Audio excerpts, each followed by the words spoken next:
Good.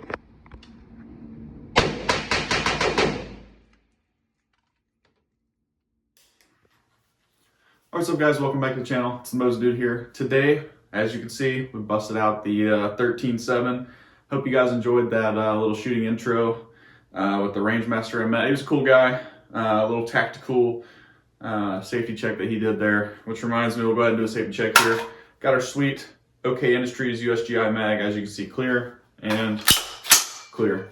Let's get into talking about this sweet rifle. We'll go over some of the details, and as you guys may be able to see, there's a little bit of a change up on the front end, something that's different if you guys have watched my previous videos. So let's get into talking about this rifle.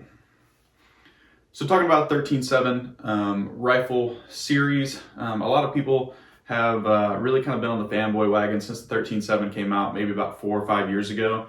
That shorter barrel length, people are really starting to kind of get a more cult following for. It seems like it kind of had a cult following from the get-go, but companies like PSA with their new Saber series have really kind of jumped on the 13.7 bandwagon, and it's really gained a lot more traction in the past couple of months, I would say. It really had a huge attraction at the beginning, you know, a shorter profile barrel, giving you an overall shorter length of a rifle. But if you guys go back and watch my 13.7 Ugly Truth video, you'll see that really going to 13.7 doesn't really change a whole lot. It does shorten the overall rifle length by about 2 inches. I mean, depending on who you ask, 2 inches is quite a lot, but I would say that's average. But regardless, the 13.7 rifle build, as you see here, and the way most people are going to do it, is pin and welding a muzzle brake, or muzzle device, if you will, to bring the overall length to 16 inches anyway. So you're really not saving a ton of length overall. In that video, I did a comparison to a 16-inch rifle that I built that had kind of a standard muzzle brake on it that a lot of people use. I believe it was the M476. If I remember correctly, I built that rifle like 3 or 4 years ago. Excellent muzzle brake, but golly, it wrecks everything to the left and right of it. So if you have a friend that's going to be shooting it, just kind of be wary of that. But with the 13.7 in and of itself, I mean, honestly, the rifle, as you see here, has been pretty reliable. I can't complain.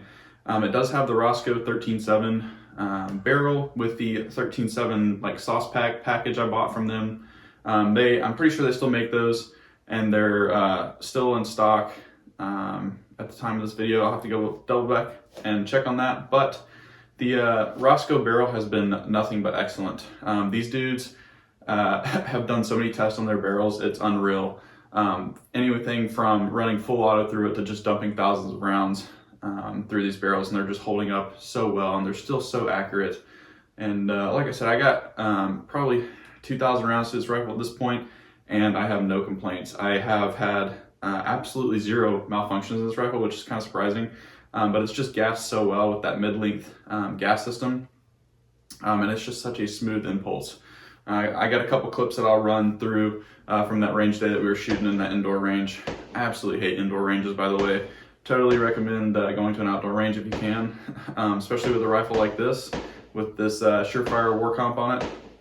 It's pretty loud, I'm not gonna lie. It's so loud that I had to double up in ear protection.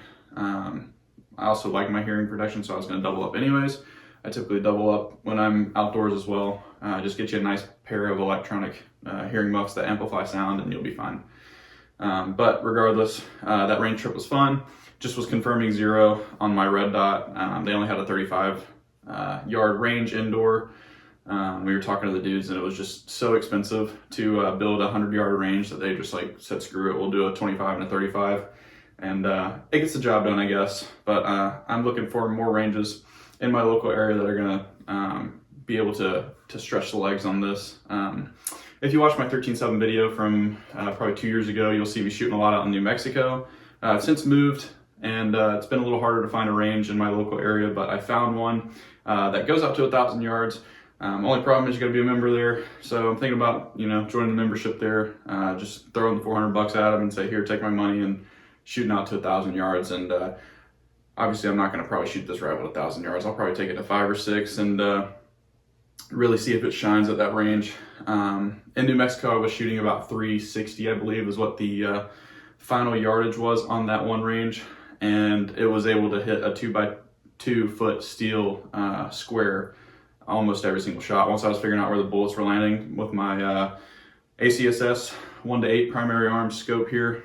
I believe it's a second focal plane scope. Regardless, dialed it all the way up to 8 power, and once I was kind of seeing where my shots were landing, getting a good hold with that reticle, I was ringing still every single shot, and honestly it got kind of boring, and I wanted to try further range, but they were currently building like a 450 yard range at the time. Wasn't finished before I left, so I haven't really got a chance to shoot this rifle yet out of that range. But just kind of like a brief discussion on this rifle. I kind of wanted to kind of bring it back to light. I know a lot of people are really on the 13.7 grind now that PSA has built that Saber, and honestly I'm kind of surprised that Saber even took off. It's, if you guys go look at it on PSA's website, it's a 13.7 rifle length. At least most that I've seen have a 13.7 barrel with a front sight post at the front with a quad rail and like an A2 stock.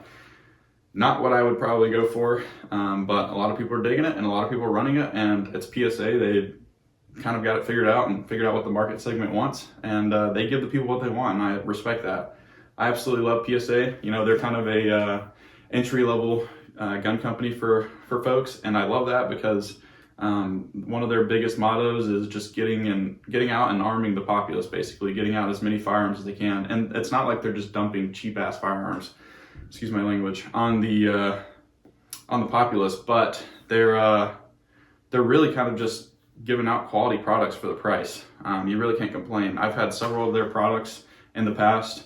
I actually, right before this video, bought one of their lower parts kits, and I'm going to build another lower, so I can't complain with their products whatsoever. I had one of their GF4 AKs, ran excellent, no problems with it. Only sold it because I needed the money back for another project, which coming down the pipeline, so just stay tuned for that.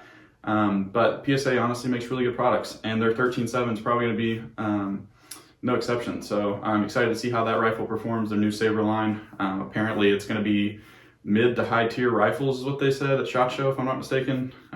Basically just higher quality products, but at an affordable price, as they typically do. So it'll be, I think they're running around $1,000 right now for their Saber line. And honestly, they have some pretty sweet looking rifles. So definitely go check those guys out and see. But this isn't a PSA video. This is talking about 13.7s, and that's kind of just the general gist. Kind of wanted to bring this rifle back to light. I know you guys haven't forgot about it. In the works for a flashlight, as you guys may have noticed, that is missing. That's the one thing that's changed in this rifle so far from my previous 13.7 videos. And I'm really kind of reaching out to you guys to get some suggestions. As you guys remember, I had an Odin, an Olight Odin on front. I just didn't want a ticking time bomb at the end of my four grip here, or sorry, fore end. And yeah, I decided to take it off. I'm gonna try to list it on Reddit, get rid of it, and go for something else.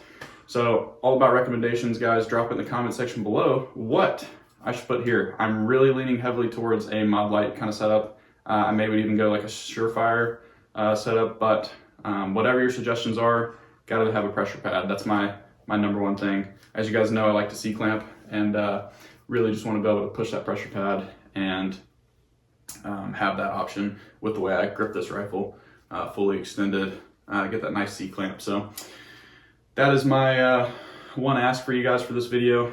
Again, just kind of troubleshooting, or not troubleshooting, sorry.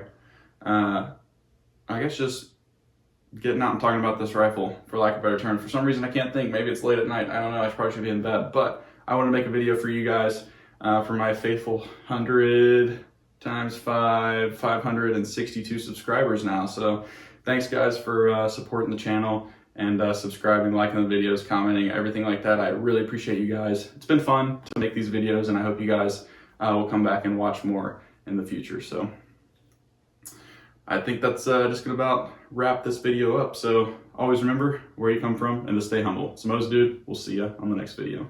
That's awkward. That's disappointing.